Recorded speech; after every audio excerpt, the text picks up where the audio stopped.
Friends good afternoon. ఎలా ఉన్నారు? బాగున్నారు. నేను చాలా బాగున్నా. ఈరోజు వచ్చి మాది వేడి వేడి రైస్, వేడి వేడి చికెన్ కర్రీ.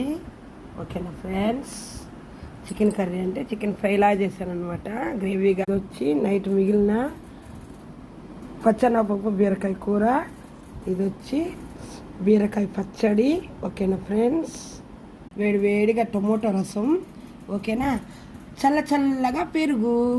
ఓకేనా ఫ్రెండ్స్, ఇక స్టార్ట్ చేద్దామా తిందాం. ఓకేనా, తిందాం ఫ్రెండ్స్, వచ్చేయండి. మరి మీరు తిన్నారా? ఫస్ట్ బీరకాయతో ఒక్క ముద్ద తిందాం. ఓకేనా ఫ్రెండ్స్.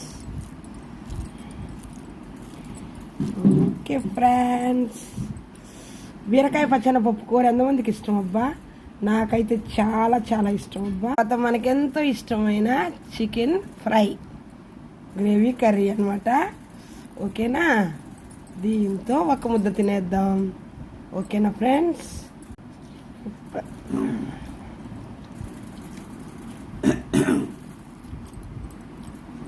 తర్వాత వచ్చేసి ఈ కూరలు ఈ రైస్ అంతా అయిపోయాక మళ్ళీ అన్నం పెట్టుకొని వేడి వేడి రసం పోసుకొని తిందాం. కొంచెం మళ్ళీ రైస్ పెట్టుకొని పెరిగేసుకొని తిందాం. ఓకేనా ఫ్రెండ్స్, నా వీడియోస్ మీకు నచ్చినట్టయితే లైక్ చేయండి, షేర్ చేయండి, సబ్స్క్రైబ్ చేయండి. తర్వాత వచ్చేసి చికెన్ పెట్టుకొని, ఓకేనా, రైసు రసం వేసుకొని ఒక ముద్ద తినేద్దాం. ఓకే, రసం అన్నానికి చికెన్కి భలే ఉందబ్బా. టేస్ట్ అయితే ఎమ్మెగా ఉంది, సూపర్గా ఉందబ్బా. ఓకేనా, ఇంట్లో తోడు పెట్టిన పెరుగు, ఏమైనా మనము బయట తెచ్చుకునే పెరుగు కంటే ఇలా పాలు సేవరేసి తోడు పెట్టుకుంటే సూపర్గా ఉంటుంది. ఓకేనా ఫ్రెండ్స్, లాస్ట్ ఫైనల్ టచ్ పెరిగేసుకొని అన్నం తినేద్దాం ఫ్రెండ్స్. వచ్చేయండి.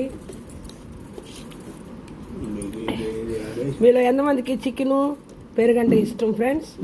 నేనైతే బాగా తింటాను. అప్పుడు మా అక్క కుదిరి పిల్లలకు పెట్టేది అలవాటు అయిపోయింది. అప్పుడు వాళ్ళకి అలా పెట్టేదాన్ని అనమాట, చికెన్లోకి చేపల్లోకి అలా పెట్టేదాన్ని. అలాగే తినడం అలవాటు అయిపోయి ఇప్పుడు అది మానుకోలేకున్నాను. చికెన్లో నేను పెరుగు తింటాను, బాగుంటుంది. ఓకేనా, నాకైతే నచ్చుతుంది. మీకు మరి నచ్చుద్దో లేదో నాకైతే తెలియదు. అయిపోయింది. లైక్ చేయండి, షేర్ చేయండి.